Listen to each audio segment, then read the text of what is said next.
امریکی نمائندہ خصوصی برائے افغانستان پاکستان زلمے خلیل زاد کے حوالے سے آپ کو اپڈیٹ کر دیں۔ پاکستان پہنچ گئے ہیں اور زلمے خلیل زاد وزارت خارجہ میں پاک امریکہ دو طرفہ مشاورتی اجلاس میں شرکت کریں گے۔ اہم رہنماؤں سے آج ان کی ملاقات بھی متوقع ہے۔ امریکی وفد کی سربراہی زلمے خلیل زاد کر رہے ہیں۔ غلام مرتضیٰ بول نیوز کے نمائندے ہمارے ساتھ ہیں۔ غلام مرتضیٰ بتائیے گا مصروفیات کا احوال۔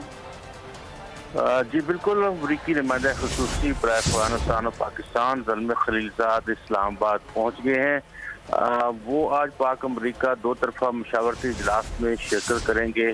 امریکی وفد کی سربراہی زلمے خلیل زاد ہی کر رہے ہیں اور یہ وفد جو ہے وہ خطے کی صورتحال پر غور کرے گا۔ پاکستان اور امریکہ کے تعلقات دو طرفہ سلامتی کے امور سمیت جو تعاون کی صورتحال ہے اس پر بات چیت کی جائے گی۔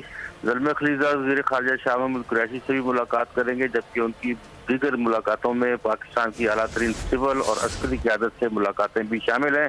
اور حکومت اور طالبان، جو افغانستان حکومت ہے اور طالبان کے ساتھ خطے کے پرامن حل کے لیے ہونے والی بات چیت پر بھی تبادلہ خیال کیا جائے گا۔ جی بہت شکریہ آپ کا غلام مرتضیٰ تفصیلات بتانے کا۔